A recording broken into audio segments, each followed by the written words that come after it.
আচ্ছা, এখন আমি যে ছাত্রের কাছে আছি, সে মুনতাসির হোসাইন তাসিন, ক্লাস 10 বলা যাবে না, সে এসএসসি পরীক্ষার্থী। এখন আমি তার লেখাগুলো দেখাচ্ছি। এখানে আমি তার পূর্বের লেখাটা আমি এখানে উপস্থাপন করছি। পূর্বের লেখা ছিল তার এমনই।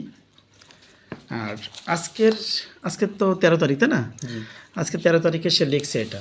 1 মাস তার শেখানোর পরবর্তী তার লেখার অবস্থা এটা। তো যে সকল সুধীজন দেখছেন তার লেখার যে পরিবর্তন, 1 পৃষ্ঠা কতটুকু কী লেখা, অবশ্য তার কাছে আমরা কিছু শুনবো। এ পাশে বাংলাও পরীক্ষা নিলাম আজকের। বাংলা লেখার ধরনটুকু আমরা দেখানোর চেষ্টা করছি। এবং সবচেয়ে বড় জিনিস যে যুক্তবর্ণ, যে বর্গীয় জয়ীয় বৈজ্ঞানিক যে শব্দটা এখানে লিখলো, আমি খুব খুশি হয়েছি তাসিনের প্রতি আজকের। তো তাসিন, তোমার মানে কি মতামত আজকের দিনে? আমি তোমাকে যেমনটি মানে আমি খুশি হয়েছি, যেটা আমি আমার ব্যক্ত প্রকাশ করলাম। তোমার অভিমত কি, যে তুমি লেখা কতটুকু শিখতে পেরেছো, একটু শুনি। জি জি জি আসসালামু আলাইকুম। আমি মুনতাসির হোসেন তাসিন, খুলনা জেলা স্কুলে 2026 সালে এসএসসি পরীক্ষার্থী।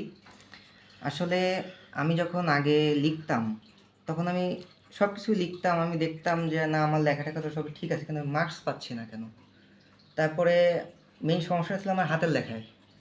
তারপরে হাতের লেখা সবাই বলতো যে হাতের লেখা ভালো করতে হবে, হাতের লেখা ভালো করতে হবে, কিন্তু কেউ এটা বলতো না যে কিভাবে করব, কি দেখি, মানে সিস্টেমটা কেউ কোনোদিন বলে দেয়নি। সবাই খালি উপদেশ দিয়েছে, কিন্তু কেউ দিক নির্দেশনাটা দেয়নি। হ্যাঁ, আচ্ছা এর আচ্ছা। পরবর্তীতে আমি আজকে আমাদের যে স্যারকে আমি স্যারের সাথে কন্ট্যাক্ট করলাম। তারপরে তিনি আসলেন। তিনি যে শুধু আমাকে যে হাতের লেখার সিস্টেমটা, মানে অক্ষরগুলোর সিস্টেমটাই নয়, যে একটা খাতায় যে লেখাগুলো যে সৌন্দর্য, যে পরিপাটি, সেই সব বিষয়গুলো তিনি আমাকে দেখিয়েছেন। যেমন যে দাগ নাম্বারগুলো কোনো সময় বাইরে দিতে নেই, সেগুলো সবসময় এই মার্জিনের মধ্যে থাকবে। ভিতরে থাকবে। হ্যাঁ, একটা তারপরে একটা পৃষ্ঠায় পৃষ্ঠার মধ্যে 12 থেকে না 14 থেকে 16 লাইন 14 লিখতে থেকে হবে। 16 লাইন পর্যন্ত লিখতে হবে, তার বেশি লেখা যাবে না। আর প্রত্যেকটা পৃষ্ঠায় নিচে 1 আঙ্গুলের ফাঁকা দিতে হবে।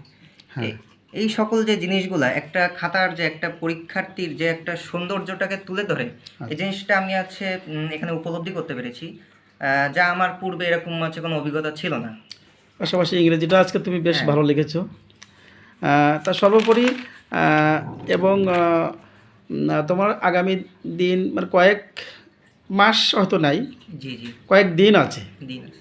তো সেক্ষেত্রে এসএসসি পরীক্ষা তোমার যে স্পিড, যে তুমি লেখা লিখছো আমার সামনে আমি দেখেছি, 100 তোমার লেখার জন্য যেটুকু দরকার আমি শিখিয়েছি।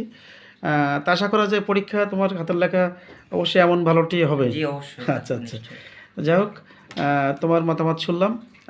বিষয়টা হচ্ছে হস্তাক্ষর সুন্দর থাকলে নিজের বহিঃপ্রকাশ, জি জি নিজের জি আত্মপ্রকাশটা অন্যের কাছে উপস্থাপন করা যায়, যে আসলে আমার লেখার মাধ্যমে কিন্তু আমার নিজের পরিচিতিটুকু বেড়ে ওঠে। সেটাই। তো অনেক ধন্যবাদ।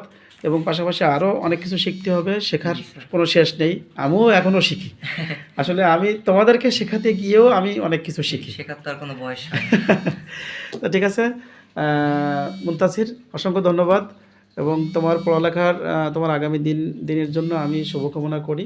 তোমার মা একজন শিক্ষিকা, এই তো মডেল মডেল মডেল স্কুলের, এবং বাবাও পুলিশ, ডিএসবি কর্মকর্তা। হ্যাঁ, কর্মকর্তা।